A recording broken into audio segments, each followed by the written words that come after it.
Listen, I just made this old world Jewish bread today. It's Saturday morning, as you know, getting around lunchtime. And I'm going to make a nice sandwich out of this. I bet you're wondering how I made it. Well, we've got to go back to Thursday to talk about that. I am the Wabi-Sabi Baker, where imperfection is part of the art. Today, I'm going to teach you how to make old world Jewish rye bread, the kind that you used to find, but is so difficult to get today. So I think about the British baking show, and I absolutely love that show, but the main point of it is perfection, and they strive perfection. Of course, that makes us all envious. Yet envy is one of the 7 deadly sins, and if you follow that path, you're going to go to hell and damnation.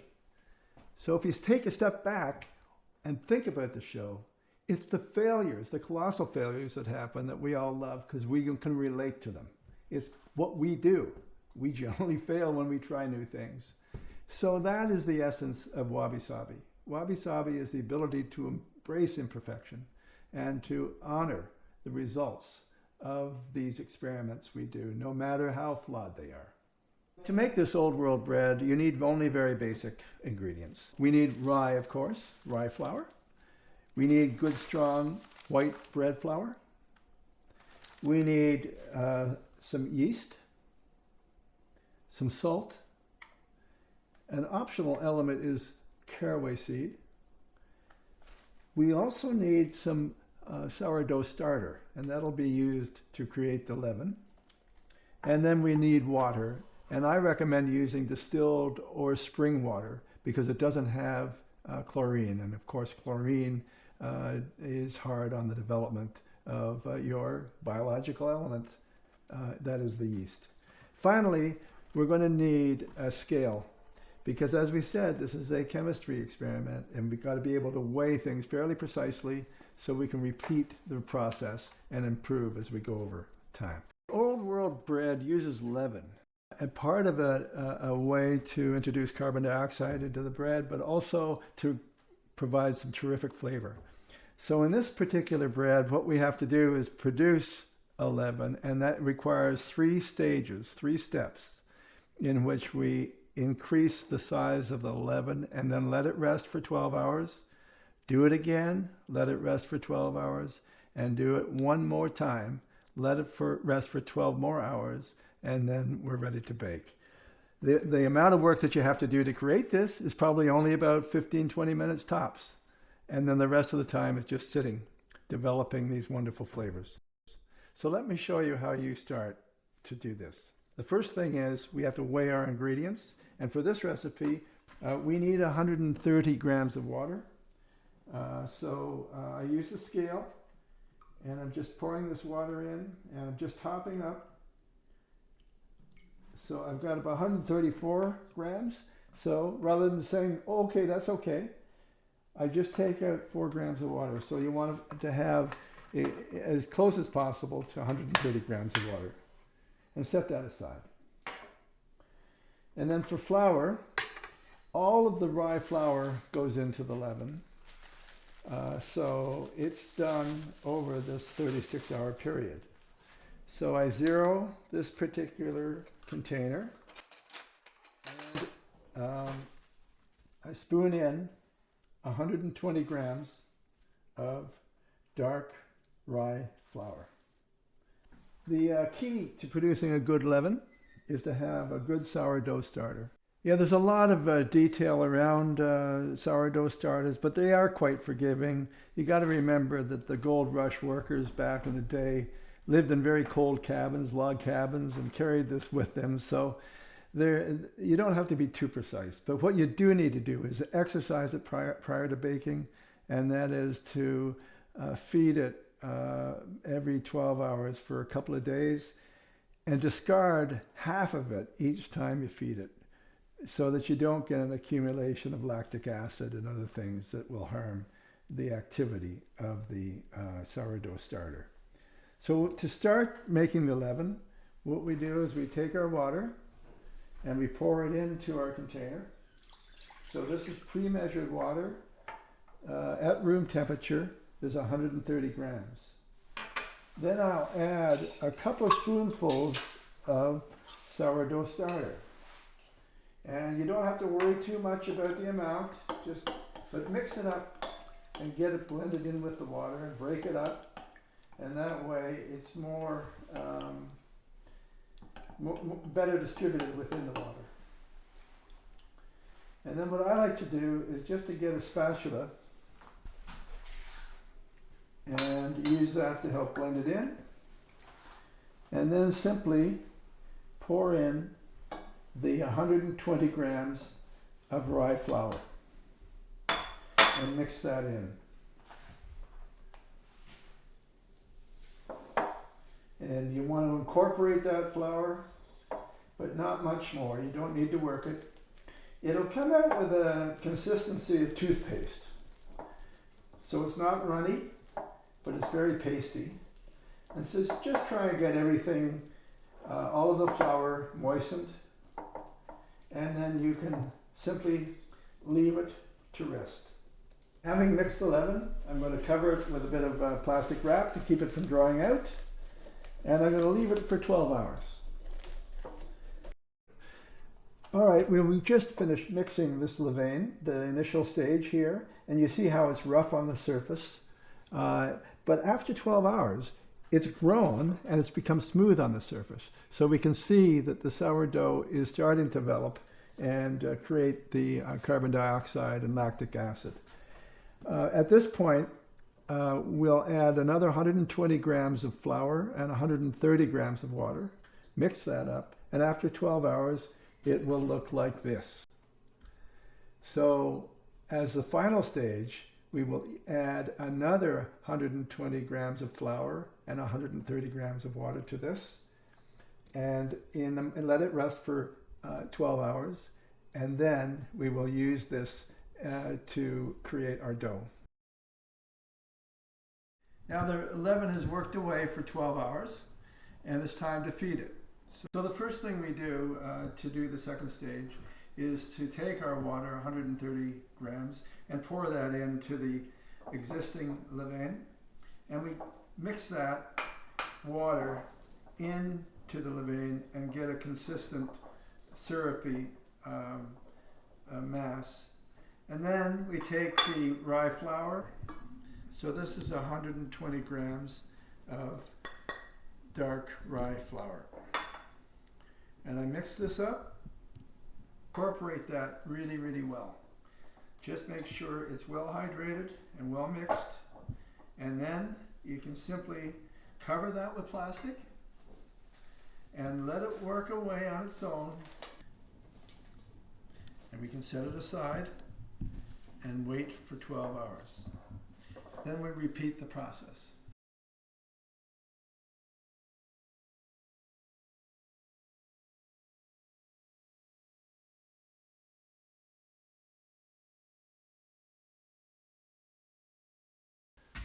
Well, it's Saturday morning.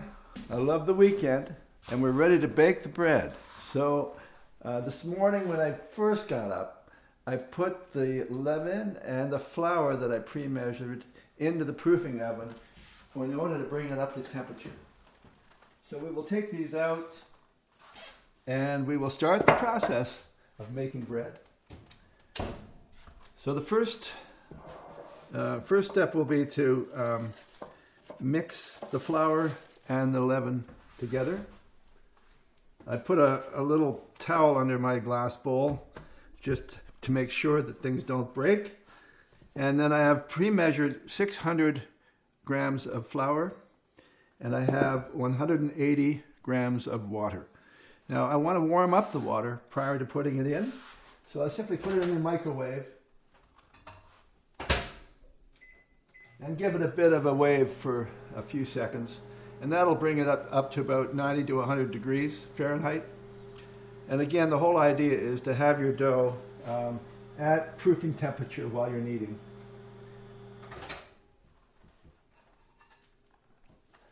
Well, that's perfect.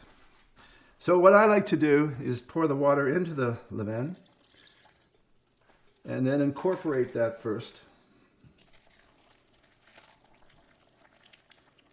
and so that you have a uniform base in which to add the flour.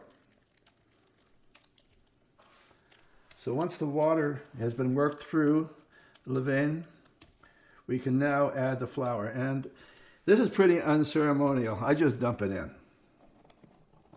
So there's 600 grams of flour into the levain and water mixture. And then I just use the end of a wooden spoon and I start incorporating the flour. This keeps your hands clean. I know that some people will object to this, but really, just when we start, we want to get this thing mixed up. So it'll take a little while to incorporate this. And it's really a shaggy mess at the moment. Or I should say a shaggy mass. And it's not a lot of work. I prefer not to use a mixer. We're doing old world here, and also wabi-sabi, so you got to allow the human to be involved totally. Okay, I'm not against mixers. It's just that when I'm doing this kind of quality bake, there's nothing better than using your own power, because you get to understand the ingredients a little bit better. Now I'm pretty well mixed, so what I'll do at this point is try and form this into a bit of a ball. Make sure all the flour is incorporated. And now we're going to let it rest for about 3/4 of an hour. This is called the autolyse, and that method was developed by a French scientist by the name of Professor Crevel in France in the early 70s. And it's a way to allow the yeast or the moisture to fully hydrate the flour, but also adds to the development of gluten. So now we'll just cover this up with plastic, and we'll place it in the oven, in the proofing oven, for 45 minutes. You will notice I did not add salt or yeast or the caraway. It's simply water and flour. The dough has been autolysing for 3/4 of an hour at proofing temperature. I'll take it out of the proofing oven and bring it over to the working surface. And first I'll just shoot a little bit of flour on the working surface. Remove the plastic, and then if you wet your hand, it makes it, taking it out of the bowl, very easy. A little bit of moisture on the hand stops the dough from sticking to your hand. And we set the bowl aside. So now we're going to incorporate the salt, yeast, and the caraway seeds. First thing to do is to put the salt into the dough, and I like to sprinkle it on top like this in stages, because you want to spread the salt around. And so this allows me to incorporate it into the dough and create a bit of a buffer for the yeast, because too much salt concentration is bad for yeast development. So now that I have my salt incorporated in, I can just work this dough just slightly to get it incorporated, to get the salt incorporated. And you can see this is a fairly sticky dough, even at 60% hydration. That's the nature of rye flour, so this is why we like to keep the hydration around 60%. Sticking too much, all you do, put a little extra flour on your bench, a bit on the dough, and that helps mixing the salt in to the dough. And now it's fairly well distributed by now, so it's time to put in the yeast and the caraway seed.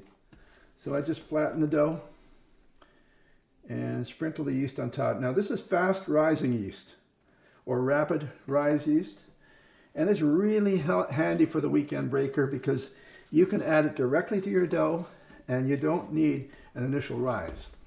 So it really does simplify the process. And I will add the remainder of the yeast and start working that in to the dough. as I'm kneading it. And now I'm going to flatten it one more time and add the caraway seeds. There's about 4 or 5 tablespoons of caraway seeds here, about 12 grams. So you can see this is a very stiff dough, and it makes it easy to work with, given how sticky rye flour is.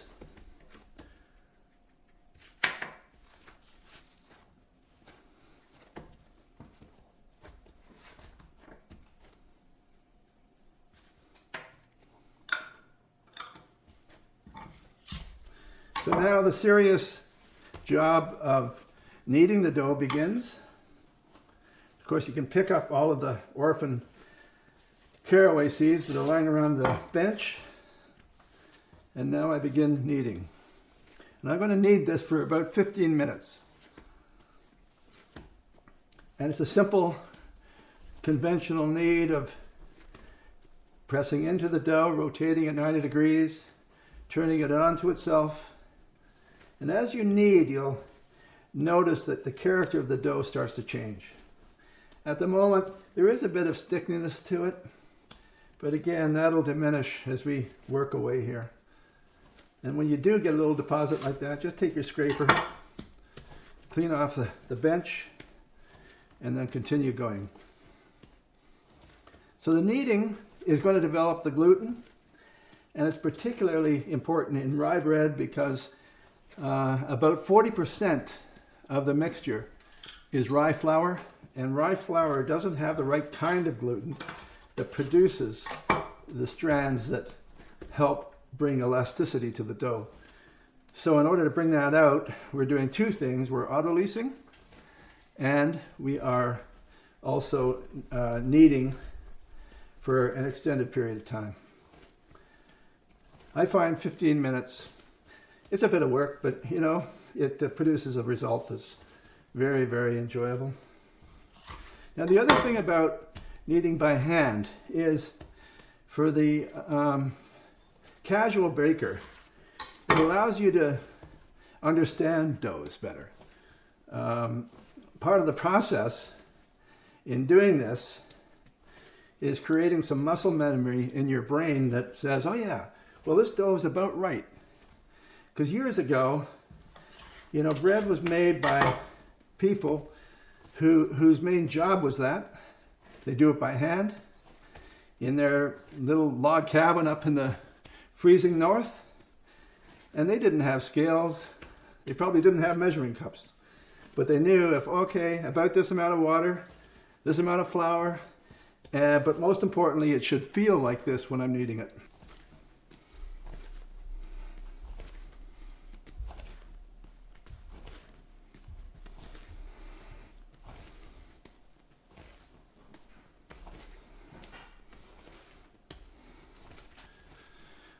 All right, now we're just finishing up the kneading. So what I will do now is we're going to weigh this particular hunk of dough. That way it's going to make 2 loaves of bread, and this will allow us to create even weighted bread. So this is 1,568 grams total, so we'll divide that by 2. Bench rest this for 5 minutes, and all you do is just cover it with a bowl. You don't need to use plastic. So I have a baking pan here that I've put some parchment paper in the bottom of it, and now I will sprinkle a little bit of corn meal on top of this, where I'm going to set the loaves down. And my loaves are going to be 784 grams to be precise. Now a really good baker would be able to do this by eye, but you know, we're all about science here. So we're going to measure this out and get each one of these balls at about 784 because that's the size of each loaf. That's the weight of each loaf. So 788, and this one is a 778, so we can just Do a little bit more transfer here, and I mean this is good enough for wabi-sabi. Okay, so we're going to shape each loaf, and I'm going to show you a technique. This is really simple, and it's intuitive. Some others require more technique, but what you're really trying to do is to get a nice surface tension on top here by stretching the dough. And all I'm doing is folding it under, and I'm doing this in the shape of a log. So you just take some time and work that away like this. So I have a dough, and you'll notice that I'm not really stretching it in this way, but just by working the sides, it elongates. And this makes us sure that the gluten strands are radially around the dough as opposed to being the length of it. So that's just about right. I'm just going to flour my surface again. And I'll flip this over, and we'll just have a look at the seams. And we just pinch those together, okay? Now we can tolerate some imperfection in the wabi-sabi style, but at least this gets us started on the right foot. So that's your fully formed loaf of bread, and it goes, or dough, and it just pops onto the sheet like that. And now I will uncover the second one, and I'm going to use the wabi-sabi shaping method again. It's not something that you're going to see on the internet. It's probably too simple for that. But it's just about working this dough so that we can get some surface tension on it. And we're doing that by pulling in the sides. There's many methods of doing this. And that's what, once we feel we've got reasonable tension on top, we just concentrate on the sides here and work them. And as we do that, the loaf will elongate.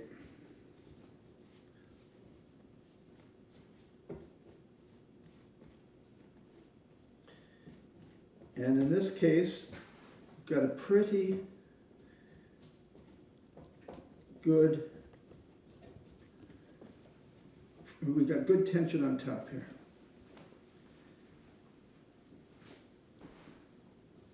So this little mark of flour is our top surface. And with that, we put this one on this sheet. Now we've got these loaves nicely shaped, and on the tray, we're going to put them in the proofing oven right here.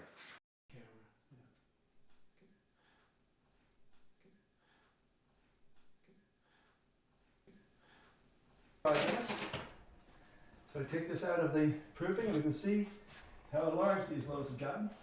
And I bring it over here on the counter, and I use a razor blade to slash the loaves. And all I do is be fairly quick with this. Yeah. Okay. Yeah. And then I'm going to put this in the oven now at 450 degrees.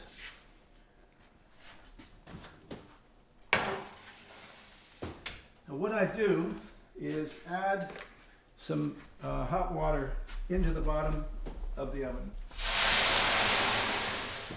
So by adding steam, you keep the crust subtle, you keep the skin of the bread soft so it can expand without cracking too much. And it also allows to a nice crust. It helps generate a nice crust on the bread. So I do the steam when I initially put the bread in, and then after the first 5 minutes I give it a shot, and after 10 minutes I give it another shot. And by that time you're at a stage where no more steam is required. So it's been in for 10 minutes, so this is the last shot of water we're going to put in.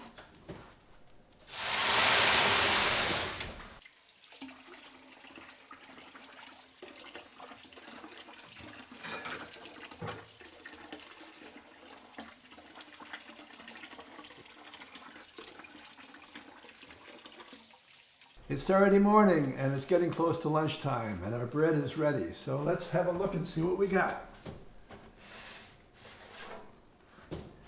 Well, isn't that a lovely thing?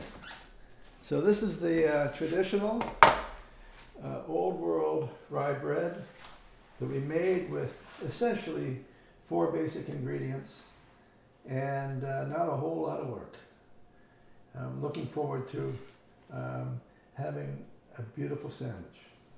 Now the bread's cool, so we're going to make a sandwich, but before we do, we just wanted to have a good look at this. And one of the cool things about it is it does have a little bit of wabi-sabi treatment here on the bottom, and this is does not affect the taste at all. We take pride in that. We don't worry about a little bit of imperfection. So we'll set it down here and let's cut it open and see what it looks like. And you can hear the nice crisp crust.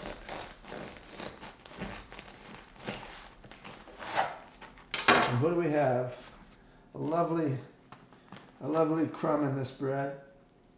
And just like the old world breads. So we'll have a couple of slices here to make a sandwich.